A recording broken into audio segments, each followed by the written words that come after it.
नमस्कार, आप देख रहे हैं फ्रंटलाइन न्यूज। आज की बड़ी खबर आ रही है सीधे न्यू दिल्ली से, जहां शुरू हो गया है सबसे बड़ा जियोपॉलिटिकल गेम। दो खेमों में बटेगी दुनिया, भारत बनेगा नाटो का सदस्य। नई दिल्ली से आज ये न्यूज निकल के आ रही है। यूक्रेन युद्ध के बीच में कई खेमों में बटी दिख रही है दुनिया के बाद अब विश्व में अब तक का सबसे बड़ा जियोपॉलिटिकल गेम शुरू हो चुका है और इसका असर पूरी दुनिया पर पड़ने वाला है। इस जियोपॉलिटिकल गेम के तहत पूरी दुनिया दो खेमों में बट जाएगी। यह दुनिया के सबसे बड़े जियोपॉलिटिकल गेम की बात इसलिए कह रहे हैं क्योंकि कुछ दिन पहले ब्रिटेन की विदेश मंत्री ने ग्लोबल नाटो बनाने की बात कही है और इसके जिक्र इन्होंने इंडो पैसिफिक के लिए किया जा रहा है। यानी इंडो पैसिफिक का जिक्र होते ही पहला चेहरा भारत नज़र आता है। तो सवाल ये है कि क्या भारत ग्लोबल नाटो का सदस्य बनेगा? क्या है ग्लोबल नाटो का मतलब?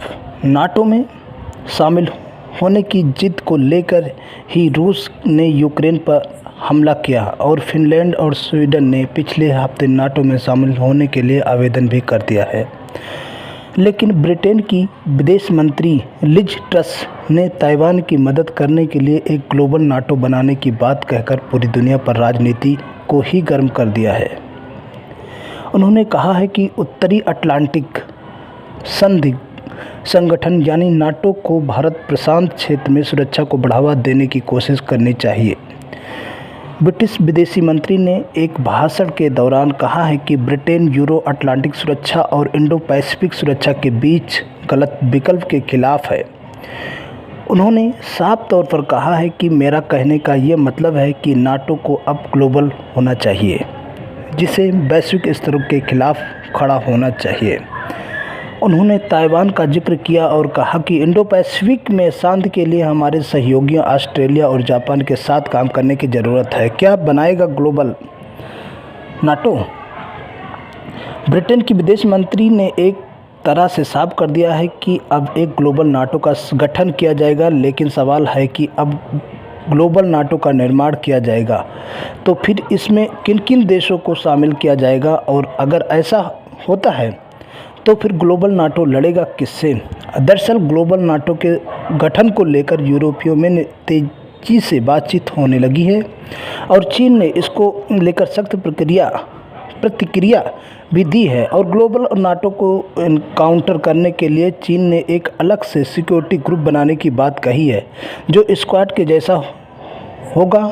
यानी एक तरफ नाटो के देश होंगे, दूसरी तरफ चीन का अलग गठन होगा। यानी दुनिया पूरी तरह से दो हिस्सों में बट जाएगी। चीन का नया ग्लोबल सिक्योरिटी प्रपोजल्स जो चीन के राष्ट्रपति जिनपिंग ने रखा है। चीन के राष्ट्रपति शी जिनपिंग एक नया वैश्विक सुरक्षा प्रस्ताव लेकर आए हैं जिस पे इंडो पैसिफिक रणनीति के तर्क के साथ साथ ऑस्ट्रेलिया, जापान, भारत और संयुक्त राज्य अमेरिका से जुड़े क्वाड पर भी सवाल उठाया गया है। शी जिनपिंग ने पिछले महीने 21 अप्रैल को चीन में एशिया के वार्षिक सम्मेलन के लिए बोआओ फोरम में एक नई वैश्विक सुरक्षा पहल का प्रस्ताव रखा है, जिससे उन्होंने शीत युद्ध की मानसिकता, वर्चस्ववाद और सत्ता की राजनीतिकरण को ऐसे मुद्दों को काउंटर किया जा रहा है कि ये विश्व शांति को खतरे में डालें और सुरक्षा चुनौतियों को बढ़ाएंगे।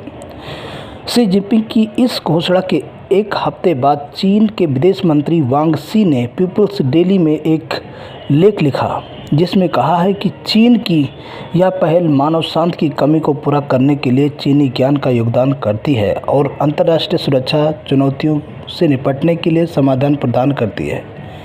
वांग ने कहा है कि चीन कभी भी आधिपत्य का दावा नहीं करेगा, विस्तार या प्रभाव के क्षेत्रों की तलाश नहीं करेगा और न ही हथियारों की दौड़ में शामिल होगा। लेकिन क्या वास्तव में ऐसा है?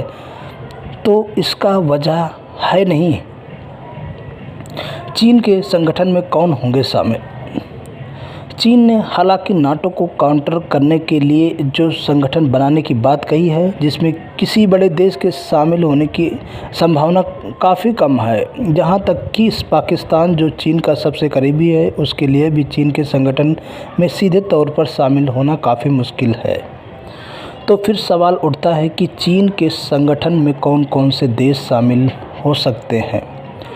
तो वो देश उत्तर कोरिया, सीरिया, रूस और कुछ अफ्रीकी देश हो सकते हैं शामिल। लेकिन सबसे बड़ी बात यह है कि चीन और अमेरिका दोनों ने अपने गठबंधन के लिए ग्लोबल शब्द का इस्तेमाल किया है। लिहाजा ये संगठन वैश्विक होगा और चीन कभी नहीं चाहेगा कि उसके पड़ोसी देश या उसके दुश्मन देश जैसे Bharat, Venezuela, Taiwan, Philippines, Indonesia इसमें शामिल हों, क्योंकि अगर ये देश नाटो में शामिल होते हैं तो इसका मतलब साफ है कि चीन की आक्रामकता को डायरेक्ट चुनौती मिलेगी ही मिलेगी।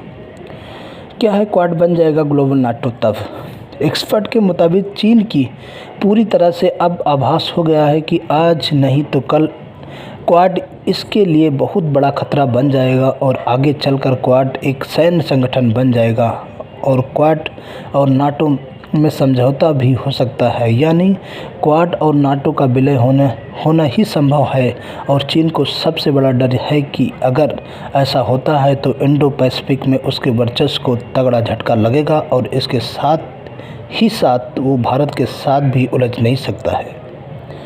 लेकिन भारत के लिए ये काफ़ी कठिन फैसला होने वाला है कि क्या वो ग्लोबल नाटो का हिस्सा बनेगा। अलग भारत ग्लोबल नाटो में शामिल होने का फैसला करता है तो भारत को अपने ही बनाए गुटनिरपेक्ष सिद्धांत से पीछे हटना होगा। और ध्यान देने वाली बात है कि अगर यूक्रेन युद्ध में अगर भारत तटस्थ कर पाया है और अगर भारत की तटस्थता की इज्जत की गई है तो इसके पीछे गुटनिरपेक्ष सिद्धांत ही है। क्या भारत बनेगा नाटो का हिस्सा? अमेरिका और रूस के बीच करीब 30 सालों तक शीत युद्ध चलता रहा। अमेरिका और रूस के बीच करीब 30 सालों तक शीत युद्ध चलता रहा और शीत युद्ध के दौरान भारत की दोस्ती अमेरिका के बजाय रूस के साथ ज़्यादा रही है। और शीत युद्ध के दौरान भारत ने ऐसे किसी भी गठबंधन में शामिल होने से साफ इनकार कर दिया था और इसके पीछे भारत की गुटनिरपेक्षता सिद्धांत था। लेकिन शीत युद्ध खत्म होने के बाद साल 1989 में 91 के बीच नाटो गठबंधन में ऐसे कई देश शामिल हो गए थे जो गुटनिरपेक्ष गुट का भी हिस्सा थे।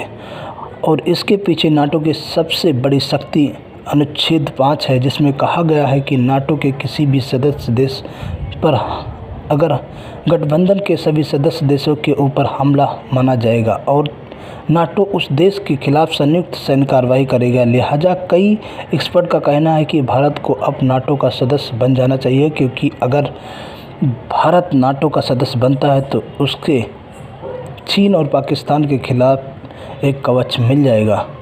लेकिन भारत की तरफ से आधिकारिक तौर पर कुछ भी नहीं कहा गया है। अभी कोई पॉसिबिलिटीज़, कोई भी आधिकारिक तौर पर कोई भी भविष्यवाणी नहीं की गई है। भारत को होगा सामुदायिक फ़ायदा।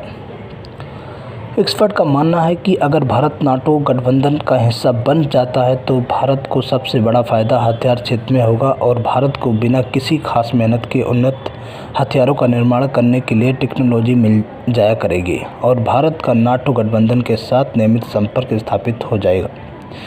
इसके साथ ही नाटो गठबंधन के कई सदस्य देशों के साथ भारत का सबसे पहले ही रक्षा संबंध है, जिसमें ब्रिटेन, अमेरिका और फ्रांस शामिल है। लिहाजा भारत के लिए नाटो सहयोगियों के साथ संबंध बनाना काफ़ी आसान भी होगा और भविष्य में भारत को दुनिया के सबसे शक्तिशाली सैन्य संगठन के साथ सैन्य रणनीतिक लाभ भी मिलेगा और भारत से उसके दुश्मन सीधे तौर पर नज़र से नज़र मिलाने में डरेंगे। धन्यवाद। आप देख रहे हैं फ्रंटलाइन न्यूज।